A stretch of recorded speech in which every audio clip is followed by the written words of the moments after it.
Hello everyone, কেমন আছো সবাই? আমি চন্দনা চলে এসেছি আবারও একটা নতুন ব্লগ নিয়ে। তো আমার ব্লগের একটাই কারণ, আমি চুল কাটতে ন্যাড়া করতে বেশি ভালোবাসি। আর যে কাজগুলোর জন্য ভিডিওগুলো করি সেগুলো একটা ওটা করতে হয়, তাই কারণ সব সময় তো ন্যাড়া করা ভিডিও, চুল কাটা ভিডিও, দাড়ি ফেলা ভিডিও করতে পারি না। তো তার মধ্যে যেটুকু পারি সেটুকু দেওয়ার চেষ্টা করি। তো যাই হোক, তোমাদের কার কার ভালো লাগে সবাই কিন্তু কমেন্ট করবে। যারা ইউটিউব থেকে দেখছো তাদেরকেই বলছি, তোমাদের যাদের যাদের ন্যাড়া হতে ইচ্ছে হয় তাড়াতাড়ি চলে এসো, কিন্তু আমার ব্লগে তোমাদের সবাইকে ন্যাড়া করব। তো দেখতেই পাচ্ছ, প্রত্যেকবার বাবার টিকিটা বাঁচিয়ে চুল কাটতে হয়। ভীষণ ভীষণ টাপের ব্যাপারে, এই টাপটা সামলে উঠতে আমি মাঝে মধ্যে হিমশিম খেয়ে যাই। খাই খাই খাই খাই খেই খেই এরকম একটা হয়ে যাচ্ছে, কথা সব জড়িয়ে জড়িয়ে। তো যাই হোক, তোমাদেরকে একটা গোপন কথা বলি। কি বলো তো? গোপন কথাটা বলবো সবার লাস্টে। স্কিপ না করে যদি শুনতে চাও তাহলে পুরো ভিডিওটা তোমাদের দেখতে হবে, না দেখলে আমি গোপন কথাটা বলবো না।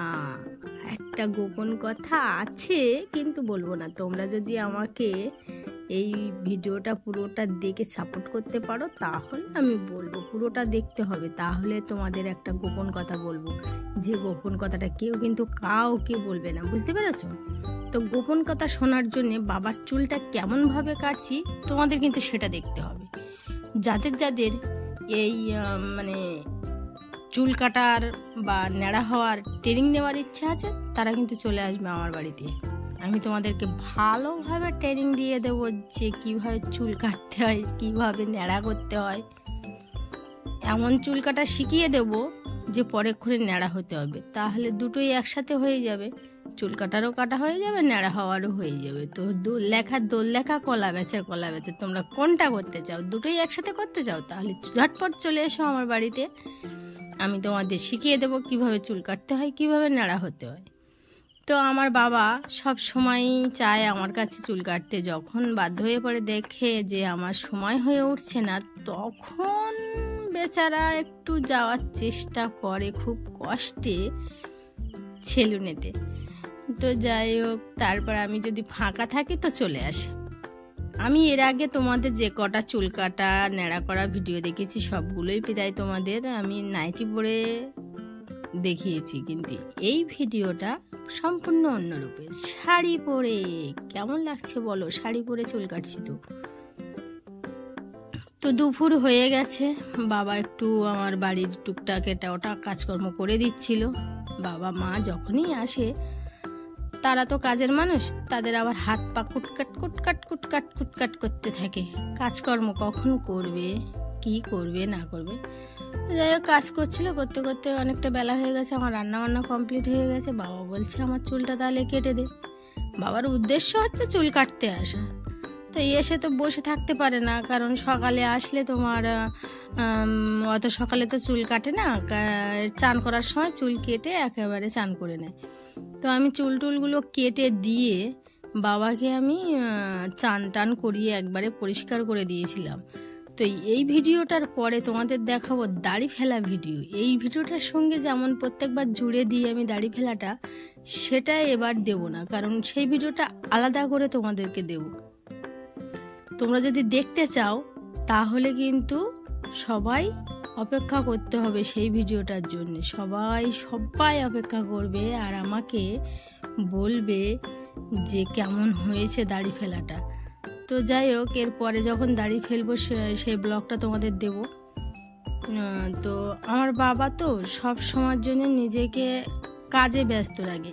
স্ট্রোক রুগী, তুমি বুঝতে পারবে না, বাবার ডান হাত ডান পাটা পড়ে গেছে অনেকটাই, কারণ হাঁটতে পারে, চলতে পারে, কাজকর্ম সবই পারে, তবুও একটু টেনে টেনে হাঁটে। কথাগুলো মাঝে মধ্যে যখন টেনশন করে তখন জড়িয়ে যায়।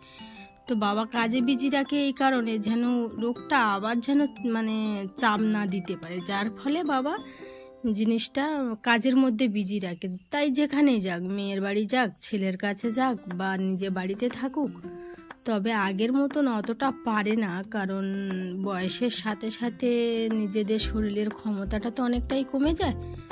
তো বাবারা হচ্ছে বয়স হয়ে গেলে বা ছেলে মেয়েদের কাছে তারা বাচ্চা হয়ে যায়। যেমন বাচ্চারা যখন ছোট থাকে বাবারা যেমন কোলে পিঠে করে খাইয়ে পরিয়ে মানুষ করে, তেমন বাবারা মায়েরা যখন বয়স হয়ে যাবে তখন তাদেরও উচিত, ছেলে মেয়েদেরও উচিত বাবা মাকে সেইভাবে যত্ন করা নিজের বাচ্চার মতো। তবেই তো একটা মানুষ আর একটা মানুষের উপকারে আসে না। তুমি সন্তান হয়ে সেই বাবা মাকে তুমি কষ্ট দিলে তোমার আগামী দিনে কষ্টটা ভগবান তুলে রেখেছে। তাই যে যার কর্মে পরিষ্কার থাকো, বাবা মাকে কখনো অবহেলা করো না। কে কি কষ্ট দিল, কে কি করলো সেটা সোশ্যাল মিডিয়ায় না ছড়াছড়ি করে নিজেরা কি করতে পারছো সেটা করো। তোমার প্রতি ধরো একজন অন্যায় করেছে, তুমি ধরো প্রতিবাদ করা দরকার, তুমি সেই প্রতিবাদটা সামনাসামনি করো, কখনো সোশ্যাল মিডিয়ায় নিয়ে ঘাঁটাঘাঁটি করো না। কারণ পৃথিবীতে মানুষের সম্মানটা সোশ্যাল মিডিয়ায় নষ্ট করে বেশি। যদি সম্মান তোমার যদি থাকে তুমি তাহলে অন্যকে সম্মান দাও, অপরকে সম্মান দিতে যদি না পারো অসম্মান করো না কখনো। তবে তোমার প্রতি যদি অন্যায় হয় সে অন্যায়ের প্রতিবাদ তুমি সামনাসামনি করে যাও। সে অন্যায় করেছে বলে তার অন্যায়ের সাজা দেওয়ার জন্য তুমি সোশ্যাল মিডিয়ায় এসে ঘাঁটাঘাঁটি করবে, এটা হয় না। তো যাই হোক, বাবা মাকে সবাই ভালো রেখো, সুস্থ রেখো। বাবা মা হচ্ছে তোমার গাছ মাথার উপরের বট গাছের ছায়া। সেই বাবা মার ছায়া যখন তোমার জীবন থেকে চলে যাবে তখন তোমার মনে হবে যে আমি যেন কোথায় একটা শূন্যতায় বাস করছি। তো সেই শূন্যতায় বাস করাটা যে কতটা কষ্টের, যাদের বাবা মা হারিয়ে গেছে, ছোট থেকে যাদের হারিয়ে গেছে তারা তো কিছু বলার নেই, তাদের কষ্টের সীমা নেই। যাদের বড় হয়ে গেছে, ইচ্ছা করে হারিয়েছে, তারা তো ভুগবেই। তো বাবা মায়ের ছন্নছায়ায় সবসময় থাকতে চাইলে বাবা মাকে, তাদের আয়ু যতদিন আছে তাদেরকে সুস্থভাবে বাঁচিয়ে রাখার চেষ্টা করো যেটুকু ক্ষমতায় পারে।